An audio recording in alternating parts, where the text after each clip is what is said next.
So Laura Spears is going to talk to us today about the IT talent pipeline. And with no further ado, Laura, take it away. Oh, I forgot. I have my notes. It's not morning. Good afternoon. I wrote these in the morning, so I have good morning as my first thing. So I'm Laura, and you all know me. So can you hear me back there? Okay, good. I don't normally have trouble with my voice. So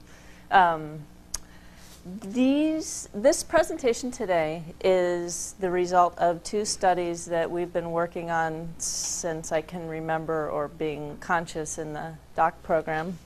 And there's a whole team of people who've worked on these programs. I'm simply presenting today. I'm the research coordinator. I work full-time on the NSF study. And I really just kind of worked as a consultant to Jenny and Chandra and Heather, who really did most of the work on the FITC assessment.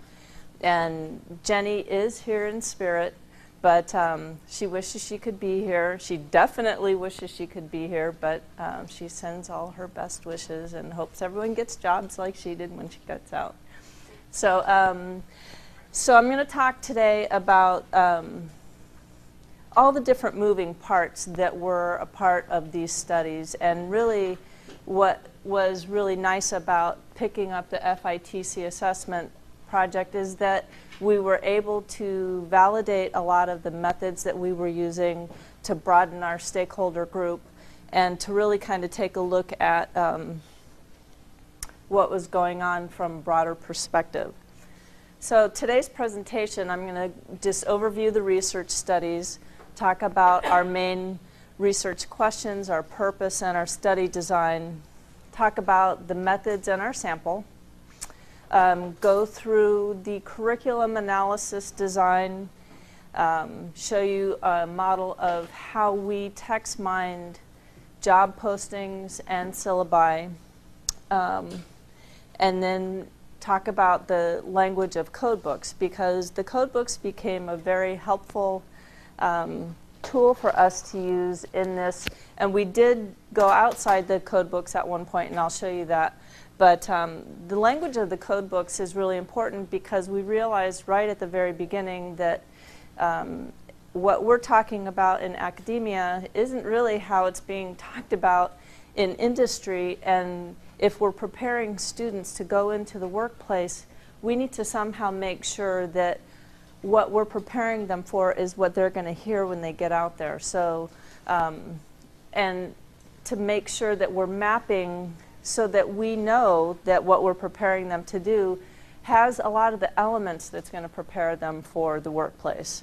And then just one application, because there were many individual analyses. We had to do things differently depending on the institution that we were looking at. And so I'm going to show you, I'll call it FSCJ, Florida State College at Jacksonville, because it was an interesting example. And then show you a sample pathway and talk about our future pathway research. So these are the two projects that I'm talking about, the NSF ATE project. And we started out just looking at IT education and looking at the difference between rural and non-rural communities. Now, we didn't have that much of a focus, and I won't really show you that much of the rurality aspect in this presentation because we have limited data on that, but there's actually a very good reason why. We got some data this week from one of our rural collaborators, and their situation is really challenging.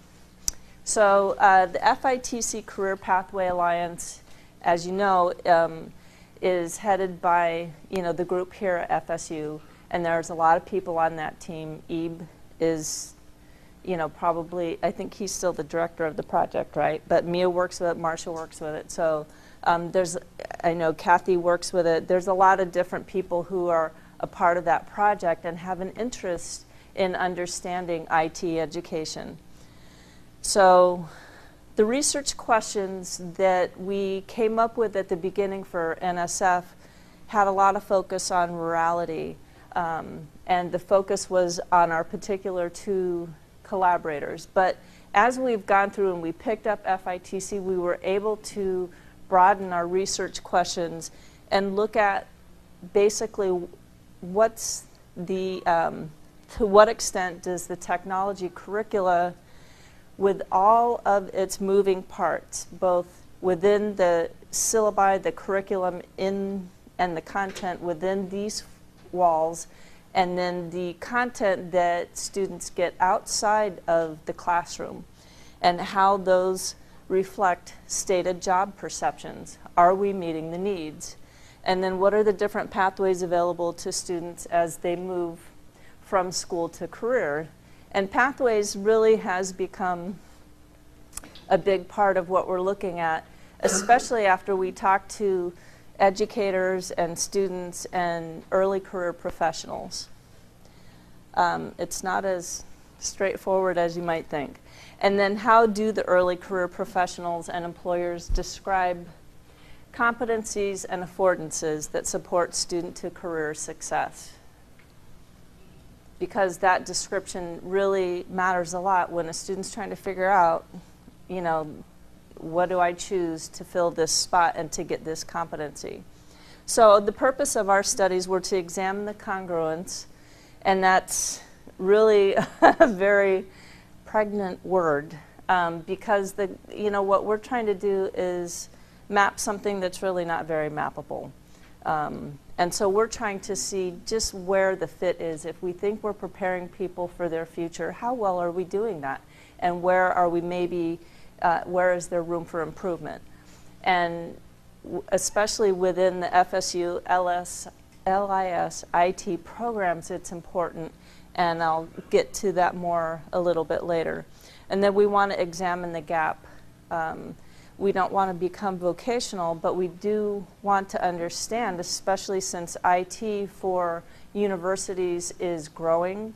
It's relatively new discipline, and it doesn't have as much research in terms of the scholarly work as you might think. So the research design, we took formative and summative assessment strategies, which I wish Ebe was here. He loves to hear that we're doing that. We took an approach where we had an iterative codebook development.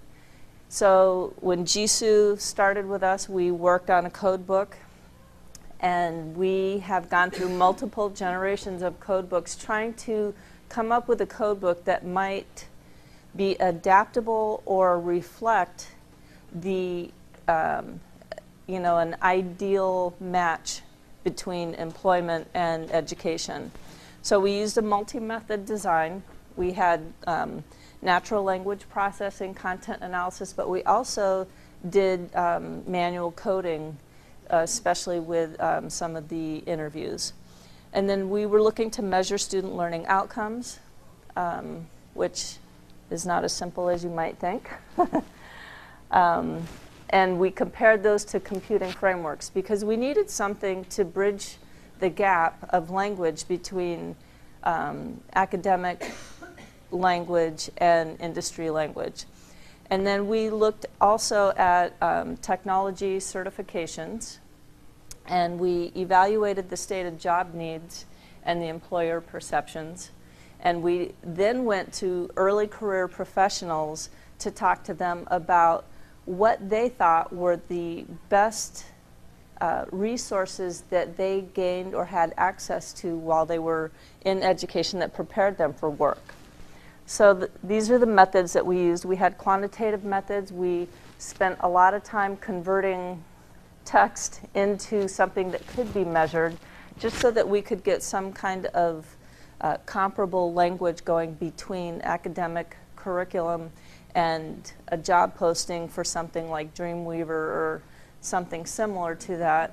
And we started with very structured expectations because especially for the 2- and 4-year colleges and the high schools, they have a requirement, a standard, and while there are no framework police out there, there's no curriculum police going around to see whether or not they meet those standards.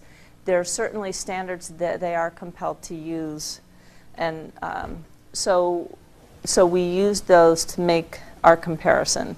And then the qualitative perspective of employers and early career IT professionals was, to fill in the blanks and get some details that we are not going to get. And as you look at a pathway, to hear the administrators and the educators talk about the stop-outs, and I don't know if you've looked at any iPads or NCES data, but they don't have a category for stop-out.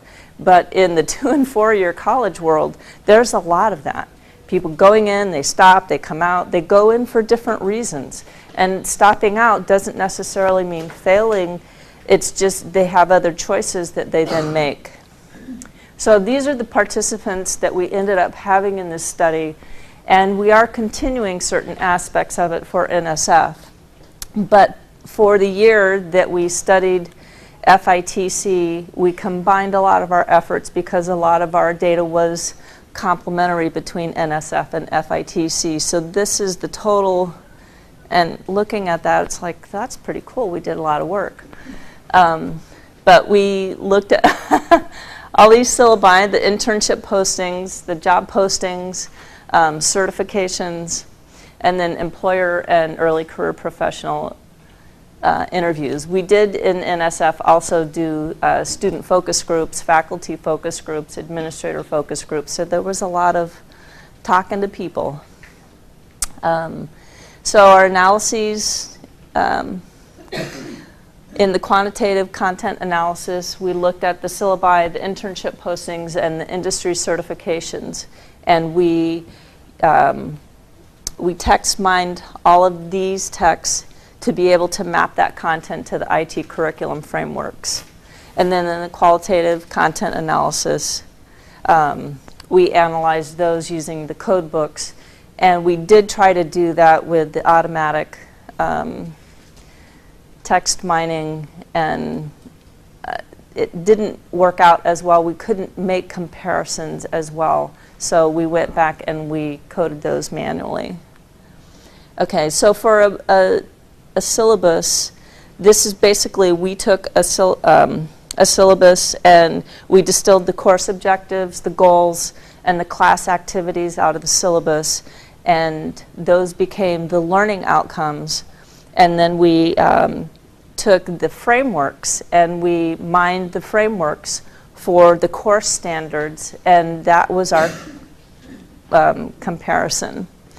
For the text mining, we used text mining because, as you saw, we had 281 syllabi, and if you think they're all in a standard format, they're not. High school has barely any format, and some of the colleges were not that much better.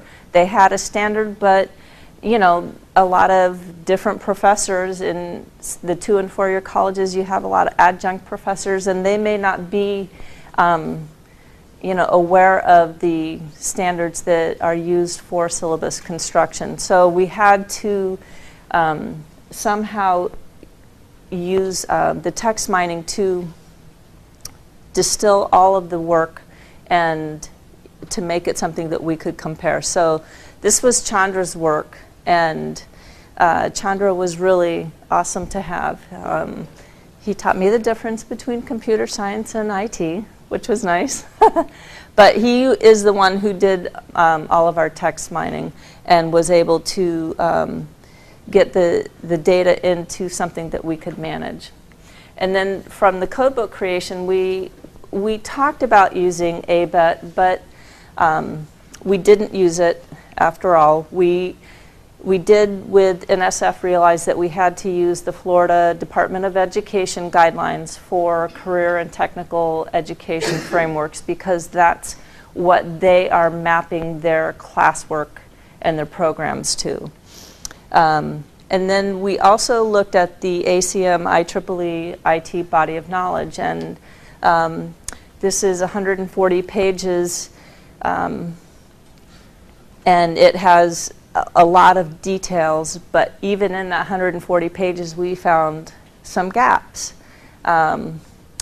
And then we also used the U.S. Office of Personnel IT competencies, the management IT competencies. And the benefit of this is that it reflects a labor perspective, and it had a little bit more high-level general competencies, and they were clearly identified. So this is ABET, just to give you an example, and this is, ABET is for, really, it's an accrediting organization. It's not necessarily, this is the only guide they have for IT curriculum and student outcomes, and they're very broad and vague, and that's okay for accreditation, but for the purposes of really defining student learning outcomes necessary in an IT program, it wasn't enough for us to use. So we went and looked at the ACM IEEE, because for the 2- and 4-year colleges we could use the FLDOE framework, but for the universities are not compelled to use any type of framework. And from what we could find, there's not really a consensus out there of this is what we're going to use, even though ACM IEEE's body of knowledge is out there and it's extremely detailed. It's not necessarily indicated in the literature that a lot of schools are using it. But it does have 13 knowledge areas. They're pretty detailed. And these are the knowledge areas. And then each knowledge area is broken down into knowledge units. And those are very detailed. So for me, the codebook development was as much a part of what we did as any of the results that we found, because we thought that if we developed a codebook, it could become a